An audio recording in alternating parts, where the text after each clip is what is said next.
How you doing? How you doing? It's Jermaine. This is the blueprint. And what we're going to talk about today is circumcision and the works of the law. This is part one. Circumcision and the works of the law. We're going to talk about this because,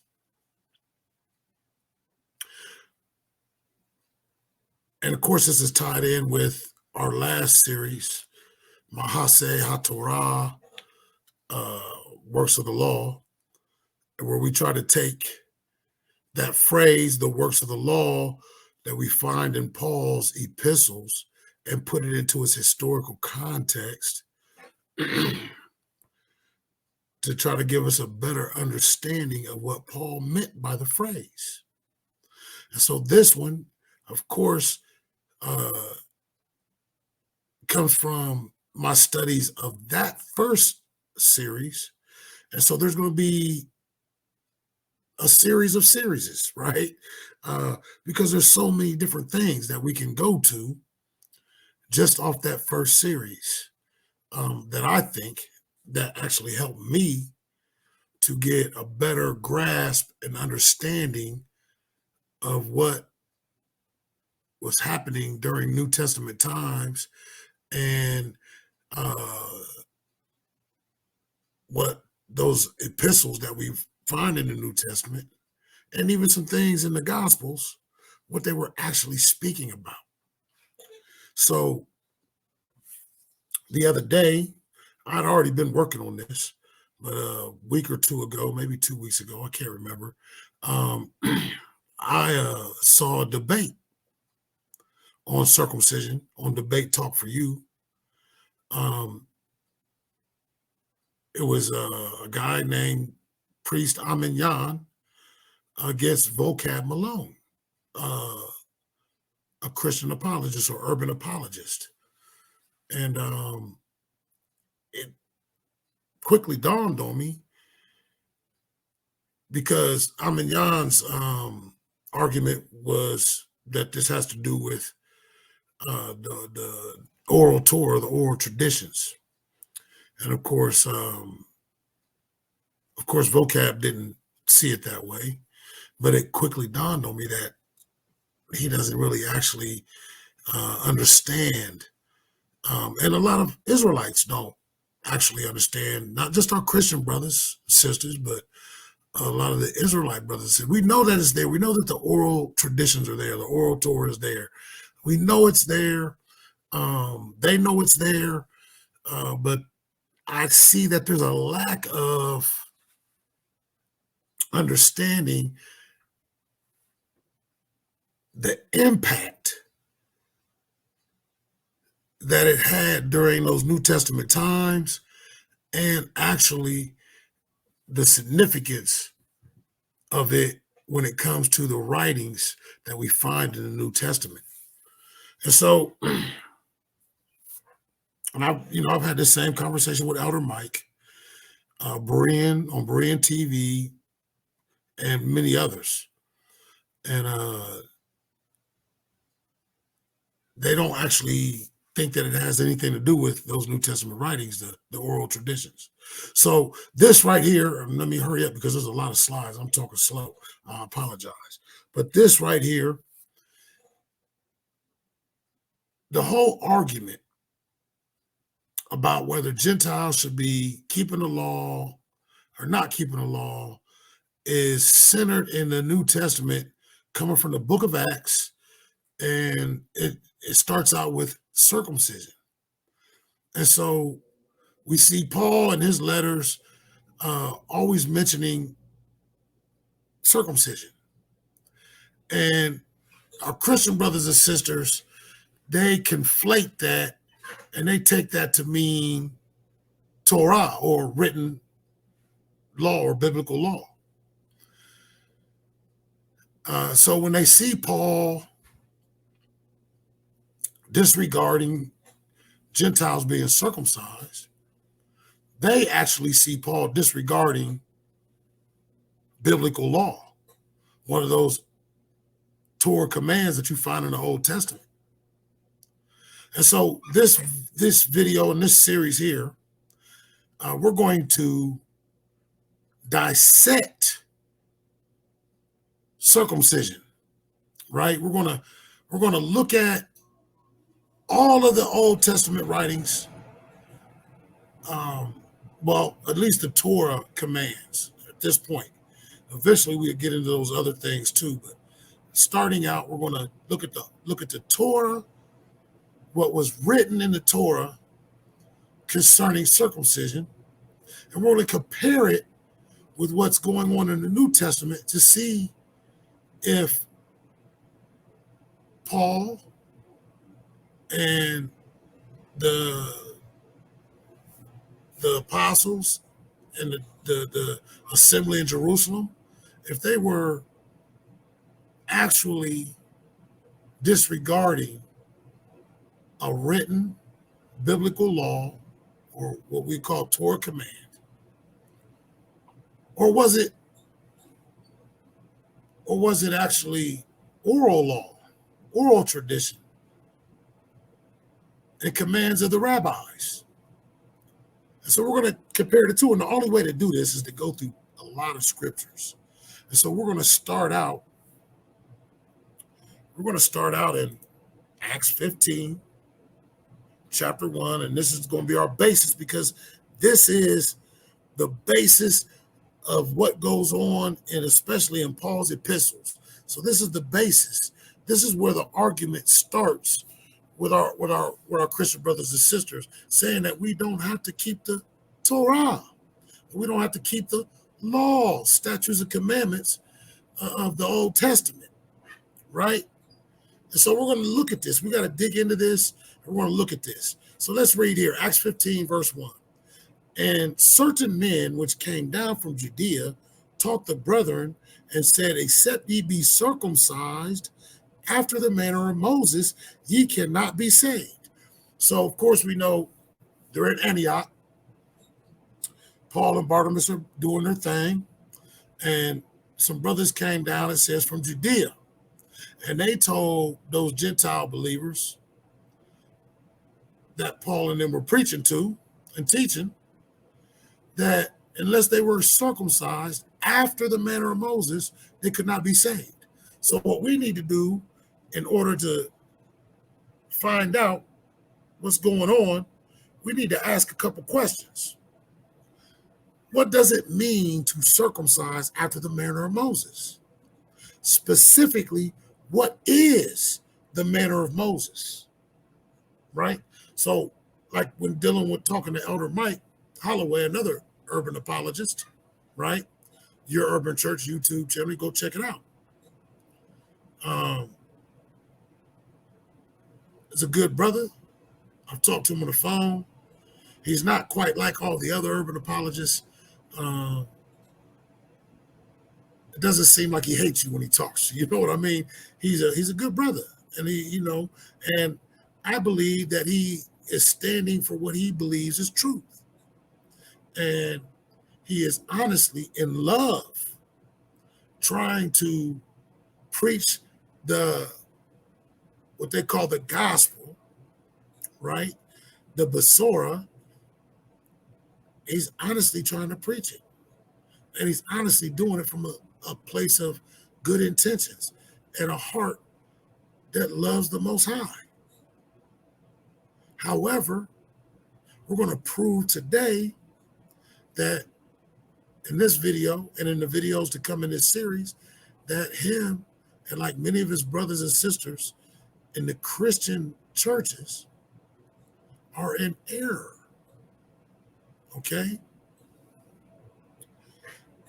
But he, talking to him, he says after the manner of Moses, or the custom of Moses, as he says, means that it's what's written in the Torah. It's what's written in the book. That's what's being talked about here. So we need to get into that. We need to answer these questions. And there's only one way I can think to answer these questions, right? What it means to be circumcised after the manner of Moses, and specifically, what is the manner of Moses? The only way I can think to answer that is if we go through and we look at everything Moses wrote concerning circumcision, and compare it to what they were trying to do to the Gentiles in the New Testament, right? So let's look at this word manner in this verse. Manner is ethos, Strong's G1485. And you see I got the interlinear Bible up here. And you see I got it highlighted. And so you move down, and I'm just doing this so that way you know I'm not separating things here. I'm getting these things that got the number highlighted, got the word highlighted, and I'm getting these things, they go together. So I want to let you know, so I want you to be able to see proof, because that's what we're dealing with here. We got to deal with evidence to figure out what's going on here and a certain methodology. So I want you to see that the interlinear Bible that I'm using here is connected to the lexicons and biblical dictionaries that I'll be using. And so you see down there, I have highlighted Dictionary of Biblical Languages with Semitic Domain, Greek New Testament. And there you have the word. It says Strong's Greek 1485 is kind of, blocked out, but it's 1485. And you see the Greek word ethos, 1621, ethos. You move on over there, you see the Strong's number again, 1485, let you know that this is it. But it says custom, practice, habit. So that's what the Dictionary of Biblical Languages, right? The Greek New Testament says, right? Ethos, custom, practice, habit. So they said they need to be circumcised after the manner, ethos, after the ethos of Moses, custom, practice, habit. So let's look and see what the Greek English lexicon of the New Testament has to say. And this is the Laonida. I think I might be pronouncing that right. This is the Laonida Greek English lexicon of the New Testament based on Semitic domains.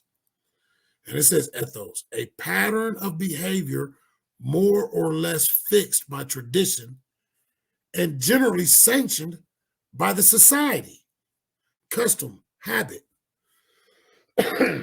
A pattern of behavior more or less fixed by tradition and generally sanctioned by the society, custom, habit. Okay? So we see that. That's what this word means in the Greek, right? So let's look at what it means in the Merriam-Webster dictionary. The word manner. It means a characteristic or customary mode of acting, custom. Number 2, a mode of procedure or way of acting, fashion. Number 3, method of artistic execution. See execution sense 1, or mode of presentation, style. So we see here that I got in red, customary mode of acting. This is what it is. And this is basically what our definition in the lexicon and the dictionary say. It's a customary mode of acting, or a mode of procedure or way of acting. Okay. So let's keep going, because now we're going to see what does custom mean in the Merriam-Webster dictionary. Custom, a usage or practice common to many, or a particular place or class, or habitual with an individual. B, long established practice considered as unwritten law. And so that we know that the oral law, or the oral traditions of the elders, the Messiah, the Mashiach calls them the traditions of the elders. Paul calls them the traditions of men. The Messiah actually calls them that too, sometimes. And Paul also refers to them as the traditions of the fathers. Okay? And these are unwritten laws. in Judaism. Okay, and we're going to see that. We're going to see that. Repeated practice, C. D, the whole body of usage, practices or conventions that regulate social life. So this is what a custom is, according to Merriam-Webster Dictionary. So what is it in the Hebrew? The Hebrew word for custom is minhag. Okay, and in Judaism, a minhag is a custom with the status of law. Okay, a minhag is a custom that evolved for worthy religious reasons and has continued long enough to become a binding religious practice. For example, the second extra day of holidays was originally instituted as a gezerah, which a gezerah is another type of law. If you want to find out what, because this slide comes from the first series, Mahaseh HaTorah, the works of the law, where we define what the works of the law is, and we define what Jewish law is and what Judaism, what it is. So a gezerah is another type of law in Judaism, all right, in halakha, in Jewish law. So it says that, for example, the second extra day of holidays was originally instituted as a gezerah, so that people outside of Israel who were uncertain about the exact date of a holiday would not accidentally violate the holiday's mitzvot or commands. After the mathematical calendar was instituted and there was no doubt about the days, the added second day was not necessary. The rabbis considered ending the practice as that at that time, but decided to continue it as a binding custom, a minhag. It is important to note that these customs are a binding part of halakha. Halakha is Jewish law in Judaism. Halakha simply means the path or the way in which a person walks, okay? But in Judaism, halakha is Jewish law. And so it says that these customs, these minhagim, I guess you would call it in Hebrew, they have the status of law and they are legally binding. And it says they are a binding part of halakha, just like a mitzvah, Torah command, or takana, which is another law, another category of laws in Judaism, okay, in Jewish law, or a gezerah. And that comes from mitzionmemri.org. It's a Jewish website. You can go there and, you have questions about Judaism, you can find the answers there, or the Jewish Virtual Library has the same definition for a minhag. So what I want you to see is that these customs are binding of law, but they're the same as a Torah command, as a written biblical law. They're just as binding. Legally, they're the same, on the same, kind of on the same level. I think the only difference between a minhag and a Torah command is a Torah command can't be changed, but a minhag can be amended, it can be modified, it can be changed. Okay? So I just want you to see that. So let's keep going. That's custom. We got the Greek definition. Here we got the Hebrew definition. We see what the Merriam-Webster Dictionary says about it. And we see also what Judaism or Jewish law says about it. All right. So what did Moses write about circumcision? What manner did he prescribe? Right? Because that was one of the definitions for manner in the Merriam-Webster Dictionary. it's something that's prescribed for people to act and do. So what was Moses' prescription for circumcision? What did he write? Well, we'll start out in Genesis 17, 10 through 14. The reason why we're doing it this way, because in order to know if in the New Testament they were following what was written in written Torah, or if they were following the traditions of the elders, then we got to go through the Torah and compare them. So that's what we're going to do here, because we want to see, because this is the basis of Paul's argument. This is the basis of the argument in the book of Acts.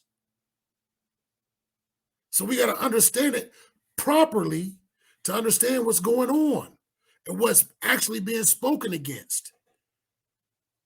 And so I'm going to say that if it's not written if it's not explicitly written in the Torah, then it can't be a biblical command. So the issue wouldn't be keeping the law when it comes to circumcision. The issue would be whether the Gentiles had to take on these oral traditions that are found in Jewish law or Judaism, okay? And that's what we're going to make a difference. That's what we're going to try to find out. We're going to try to divide and take a close look at both sides so we can determine the truth. And I'm going to say, I also do these things right here and in my other videos,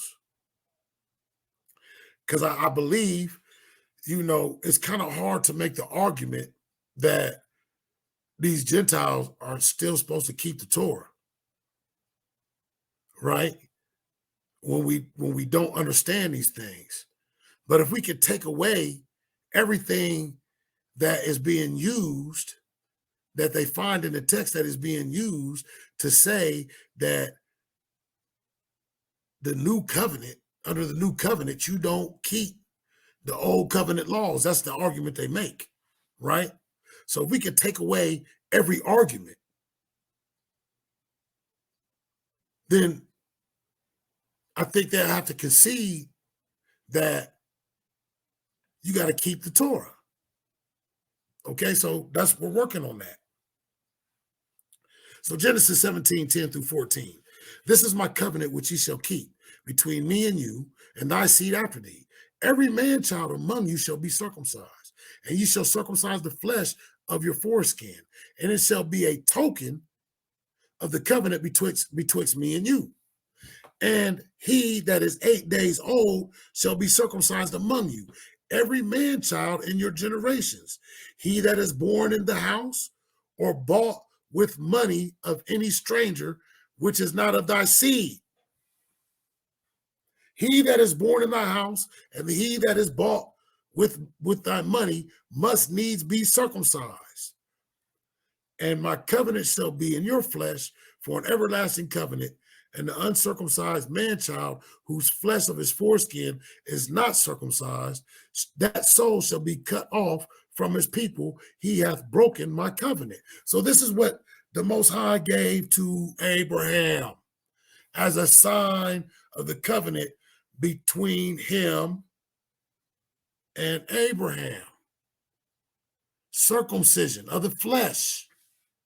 And it says so what is commanded is that the male child that is born on the 8th, that is 8 days old, on the 8th day after he's born, shall be circumcised.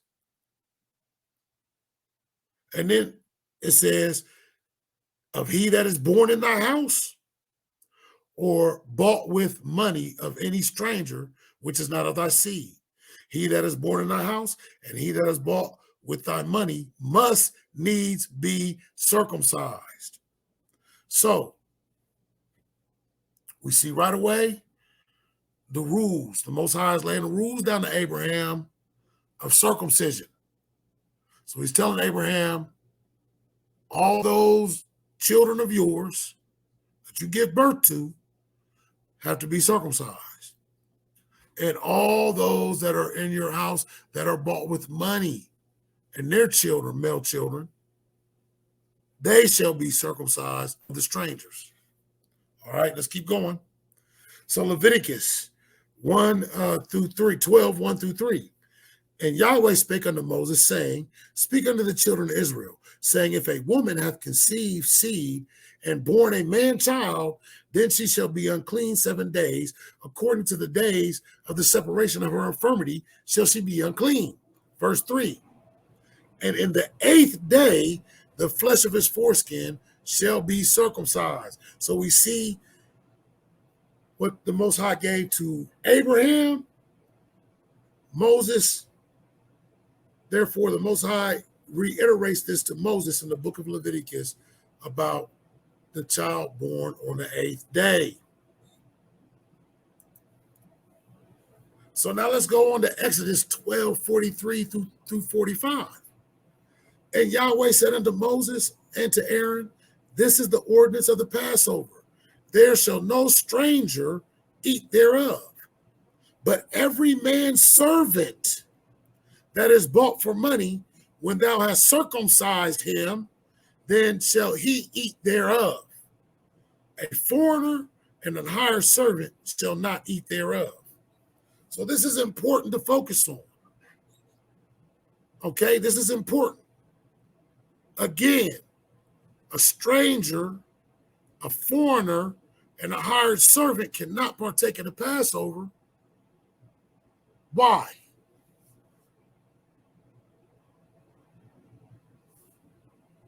We'll find out in a minute. But it reiterates again, every man's servant that is bought for money, when thou hast circumcised him, he shall eat of the Passover. Why does he get to eat and the other ones don't? Because the servant that's bought with money is the stranger. That's what he told Abraham, right? Well, the servants in his house, his slaves, right? That's what it is. His bondmen, the bondwomen, and their children are his property. Therefore, he is responsible for them. So they got to eat the Passover. They're in his house. They're his property. His whole house shall keep the Passover. You understand? But there shall no stranger eat thereof, verse 43, and verse 45, a foreigner and a hired servant shall not eat thereof either. And so we're going to see the significance of this whole Passover thing later on as we go through. So I think at this point, it's important to point out who these strangers are, because what we're talking about in the New Testament is circumcision of Gentiles, non-Israelites. So I think it's important that we define who these strangers are that can't partake in the Passover. Okay? And that first word, stranger, is, we find two Strong's numbers, right? We find Strong's number 1121 and Strong's number H5236. So H1121 is Bane. Bane. And it means son, grandson, child, member of a group, male child, children, plural, male and female. Right? And the second one, H5236, is Nekar. Nekar. Foreign, alien, foreignness. That which is foreign. Foreign gods. That comes out the Strong's, right? But I want you to pay attention to Nekar. It says foreign, alien, foreignness. Now, when I saw the word foreignness, that was interesting to me. So I wanted to dive in deeper. So, of course, I went to the interlinear to look at it. And when I got to the interlinear, right, I noticed, you see, I have it highlighted right there. I noticed that even though it says, there shall no stranger eat thereof, there are two Hebrew words that have not been translated into the English. And one of those words is bang, what we just looked at, because even in the blue letter Bible, in the Strong's Concordance, I'm sorry, even in the Strong Concordance, it gives you 1121 and the 5236. So one of those words is bang. The other word that's not translated is the word kol, right? And kol means all, or the entire, all right? So I got up here at the top what is actually, what it says. It says, lo kol ben nechar, not any kol, any, because that's all, right? But no is negative. So it makes it not any children of a stranger shall eat thereof. There shall not any children of the stranger eat thereof. So that's what it's saying. All right. But I want us to look at this word nechar, because nechar is translated as stranger. But in the Dictionary of Biblical Languages, right, the Old Testament, it says foreign land, i.e., an area not native from the point of view of the speaker. Note, always used in combination. See next. And then I go down here and I highlight what it's telling us to see next. And it says it's always used in combination. That's why you saw 11:21 as well as 52:36 beside the word stranger, because that is a combination. And it's ben nechar, right? Foreigner, formerly, son of a foreign land, i.e., one with no kinship ties, right? One with no kinship ties. So it also in the Strongs gave us foreign gods. So that I highlighted that just because, not that it applies to the verse that we're reading, but because it was in the Strongs, and that one is Lohim Ha Nechar, pagan god, formerly God of an alien land, i.e., a deity that is not the true God. So that's why it said foreignness. These are people that they don't have any kinship ties with Israel, right? This foreigner and this foreigner's children can't eat of the Passover. They have no kinship ties with the children of Israel. And this is important. This is why I'm going through this, because we'll see it later on as we go through, because we're talking about Gentiles having to be circumcised. So this is someone who's not of the land. They're foreign to the land. They're not known to the children of Israel. They have no kinship ties. They're strange, because that word is often used when it says, like, when it talks about Solomon being led astray by strange women. And that word is nekri, which comes from nekar. So they're strange. They're foreign. They're not known to the children of Israel. They have no kinship ties, right? So let's keep going. And there's a few verses to show how Nakar is used in scripture. Deuteronomy 31:16. And Yahweh said unto Moses, behold, thou shalt sleep with thy fathers, and this people will rise up and go a whoring after the gods of strangers of the land, whither they go to be among them, and will forsake me and break my covenant which I have made with them. So, see, we see that word Nakar.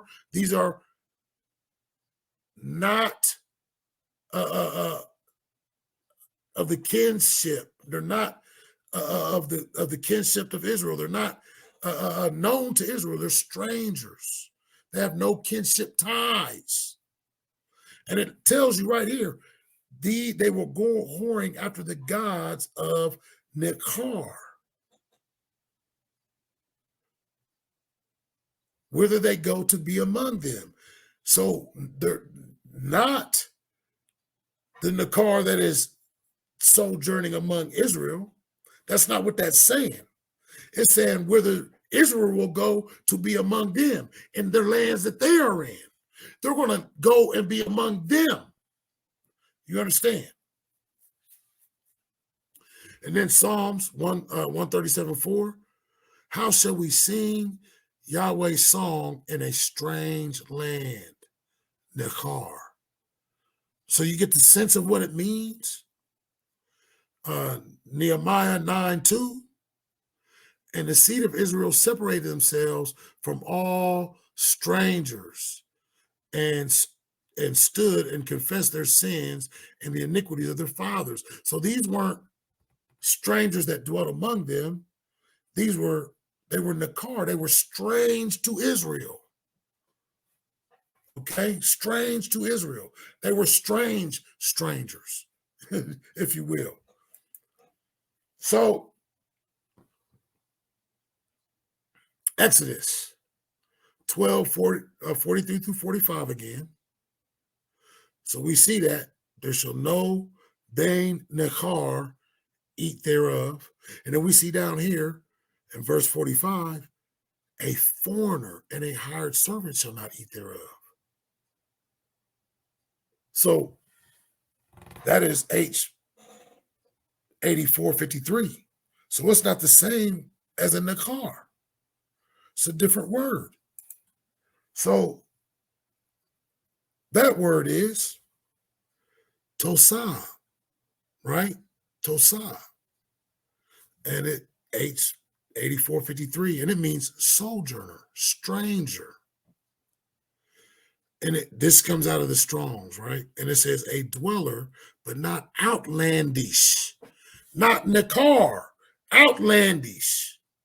From a foreign, from a foreign land. They're not outlandish, right? Especially as distinguished from a native citizen, active participant, right, of H 34:27, and a temporary inmate, H 16:16, or a mere lodger, H 38:85, resident alien. So this foreigner is a resident alien, a foreigner, inhabitant, sojourner, stranger, right?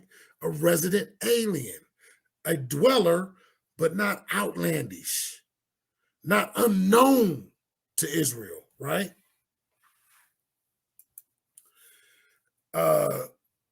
Tasab. So we're going to look at it in a dictionary of biblical languages, right? And it says temporary resident, sojourner, i.e., an alien living in an area that is not one's normal country, as a class of people with less social rights. Guest, i.e., one associated as a temporary resident with a family, but still of the same ethnic class. So we read that Nakar have no kinship ties. But this Tosah, this foreigner, this stranger has kinship ties. He's a temporary resident. He's a guest, right? He's an alien resident. And he might be one that's associated as a temporary resident with a family.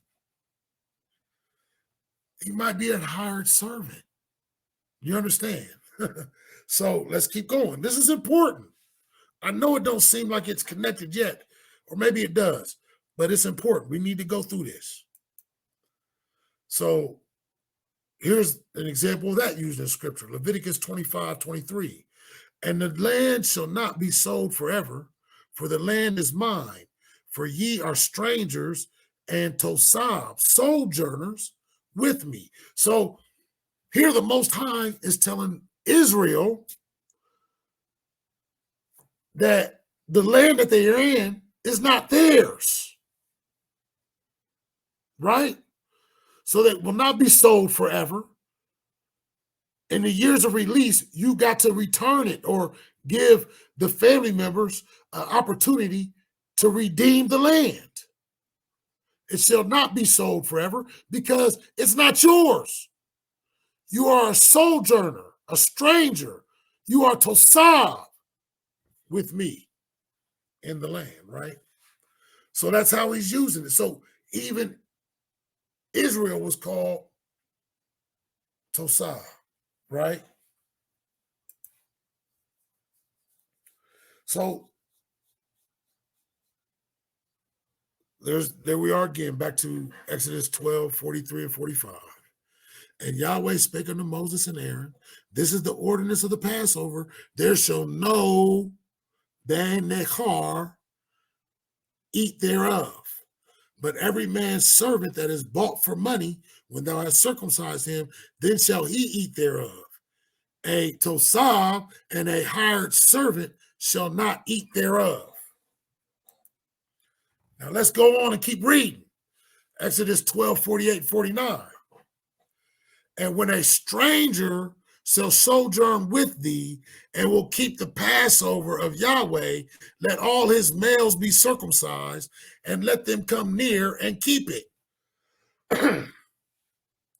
And he shall be as one that is born in the land, for no uncircumcised person shall eat thereof.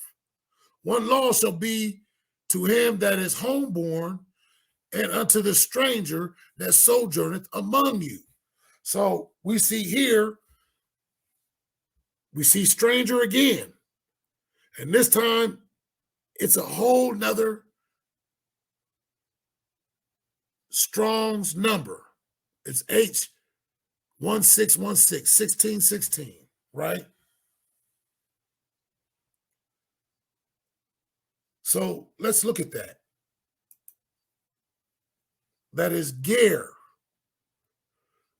And when a ger shall sojourn with thee, when a stranger shall sojourn with thee, and will keep the Passover to Yahweh, let all his males be circumcised, and let him come near and keep it. And he shall be as one that is born in the land. For no uncircumcised person shall eat thereof. So that's why we had to go through this, because it has to do with what Moses laid down and prescribed in the written law for circumcision, right? So we're looking at this in the Dictionary of Biblical Languages, right? And it's ger, and it means alien, stranger, foreigner, i.e., that is one who is of a different geographical or cultural group, often with less rights than the reference group, right? Often with less rights than the reference group. So I'm going to say here that ger, this is my opinion. If I'm wrong, somebody correct me, please, because I don't know how to read Hebrew like that, but I know how to study. So, but to me, and from what I understand or what I'm seeing, a ger is basically a generic term for stranger or foreigner or alien. So a nekar is a ger, and a tosab is a ger, right? But in our verse, it says a ger who sojourns with you, right? So what is a tosah? That's a stranger, a sojourner, right? One that dwells with you, but is not outlandish. So when it says ger and then it says shall sojourn, it's basically a tosah, right? Because it's a foreigner that's sojourning, same as a tosah, right? But the ger, to me, this is my opinion, to me, is basically a generic term for stranger, and both the nikar, and the tosah fit into that category in my mind. Let's keep going. Genesis 23, 3 through 4, because we want to see this used in other texts. And Abraham stood up from before his dead and spake unto the sons of Heth, saying, I am a stranger, a ger, and a sojourner, tosah, with you. Give me a possession of a burying place with you, that I may bury my dead out of my sight. So here we see both ger and tosah used in the same sentence. So it's just to show you that he is a ger, he is a foreigner, but he's also a sojourner. He's a foreigner that sojourns among them, right? So I just wanted you to see that. So it also said what? It said, after he is circumcised and he comes near and he keeps the Passover, then he shall be as one that is born in the land, right? And for no uncircumcised person shall eat thereof. And then verse 49, one law shall be unto him that is homeborn and unto the stranger, right? So that word born and the word homeborn in verse 49 are Ezrach, right? H249. And that word means native, native born person, i.e., that is, one who is not of the class of an alien or foreigner, and so a citizen with more social rights. So once the foreigner or the stranger that dwells with them, if he wants to keep the Passover, then he must be circumcised. And then he can keep the Passover. And once he has done these things, then he is Ezra. He's native, right? He's native. I know it says as one that is born in the land, but you see up there that as one, I'm going to say that he's considered native. He's native to the land. No, it might not make him a blood Israelite, but he's not an alien or a foreigner anymore. He's not a Tosab. He's not a Nekar. He's not a Ger anymore. He's Ezra, native, right? So look at this. Leviticus 16:29 through 30. And this shall be a statute forever unto you, that in the 7th month, on the 10th day of the month, ye shall afflict your souls and do no work at all, whether it be one of your own country, Ezra, or a stranger, Ger, that sojourneth among you. Now I want you to see that it doesn't say Israelite.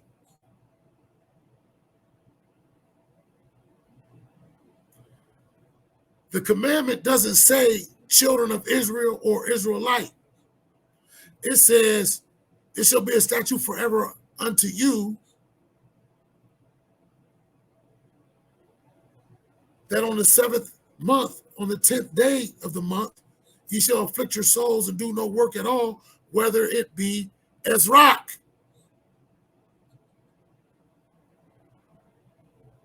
or Ger, whether it be the native or the stranger that sojourneth among you.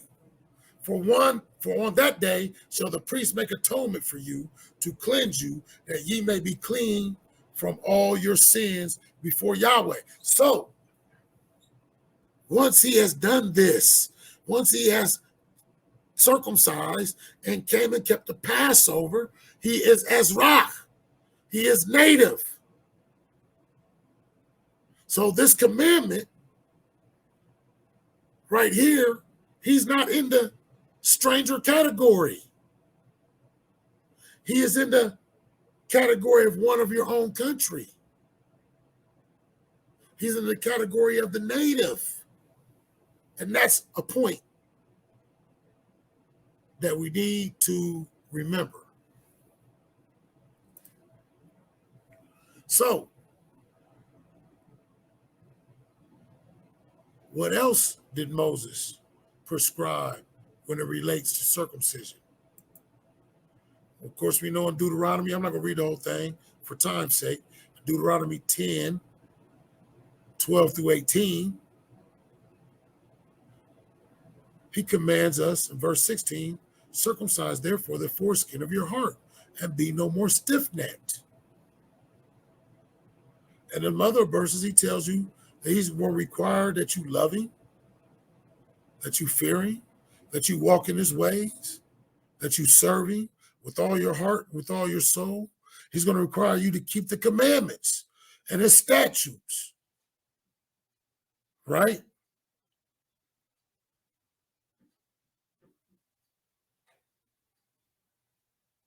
That's what it commands you. And then he commands them to circumcise their own hearts and be no more stiff-necked. What else did he say about circumcision? In Deuteronomy 30, 1 through 6.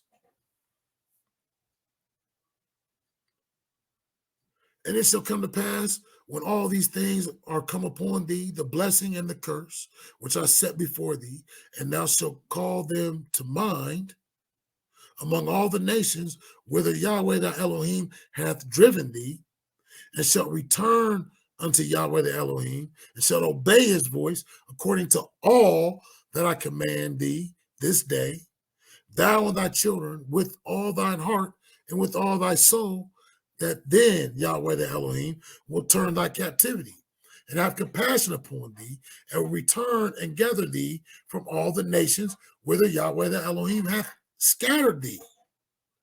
If any of thine be driven out unto the uttermost parts of heaven, from thence will Yahweh the Elohim gather thee, and from thence will he fetch thee, and Yahweh the Elohim will bring thee into the land which thy fathers possessed, and thou shalt possess it, and he will do thee good and multiply thee above thy fathers, and Yahweh the Elohim will circumcise thine heart and the heart of thy seed to love Yahweh the Elohim with all thine heart and with all thy soul, that thou mayest live. So we saw in Deuteronomy 10, he told them to circumcise their own hearts. But right here, Deuteronomy 30, he's prophesying, and he's telling them that after you have experienced all the blessings and all the curses, after you have been scattered into all the nations and taken into captivity, he says, then when you call him to mind and obey his voice, according to all that I command thee this day, thou and thy children with all thy heart and with all thy soul, he will gather thee together from all the places where he scattered thee, right? Scattered you. Bring you back into the land, and Yah himself will circumcise your heart and the heart of your children, your seed. Why? to love him with all your heart, with all your soul, that thou mayest live. This is why he circumcised your heart, so that you would love him with all of it and with all of your soul, so that you may live. Think about that. Hallelujah. So this is what Moses says about it. So let's go back to Acts 15, right? Verse 1. And certain men which came down from Judea taught the brethren and said, except ye be circumcised after the manner of Moses, ye cannot be saved. Now we just read everything from every place that was commanded and written down by Moses concerning circumcision.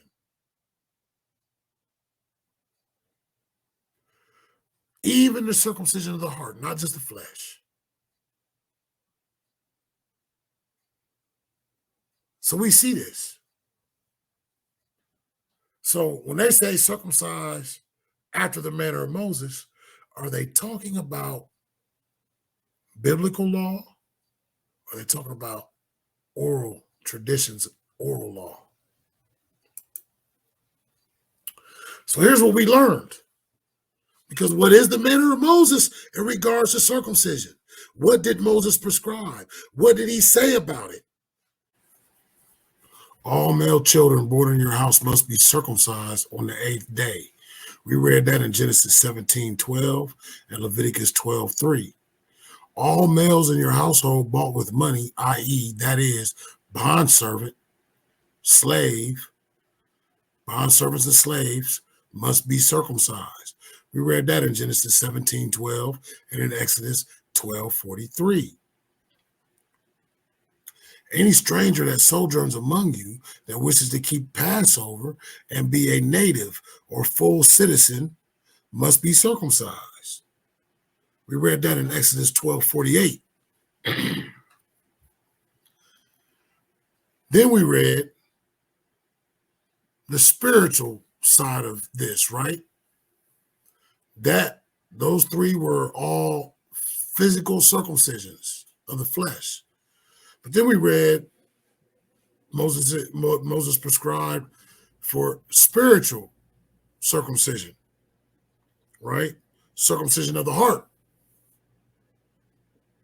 We read that we are to circumcise our own hearts in Deuteronomy 10:16. And we also read that Moses prophesied that Yah himself would circumcise our hearts and the hearts of our children when he begins to gather us back together, right? And we read that in Deuteronomy chapter 30, verse 6. So as far as I can tell, and maybe I missed a verse or two. If I did, please make sure you put it down in the comment section. And maybe we could try to add it into this video, but so far as I can tell, we've read everything that Moses prescribes regarding circumcision, everything that he wrote about. Not in the prophets. We're not talking about the prophets. We're not talking about Psalms. We're not talking about the entire Tanakh. We're talking about the Torah, the written Torah. And this is what we see that he prescribes. So this is the end of part 1. What we're going to do in part 2 is we're going to take these things that we've read in the Torah, in the written Torah that Moses wrote down, that Moses prescribed concerning circumcision, and we are going to compare it against what we can find in the New Testament and see if the manner of Moses was talking about the written Torah or talking about the oral traditions or oral Torah. So that's what we're going to do in part 2. We're going to compare the two and see what the truth is. I appreciate and I thank you, everyone that has watched this video. And I pray that you stay with me to the next one. And I pray that this is beneficial for you, for our learning, for our understanding, for our edification, and for our unification in the faith.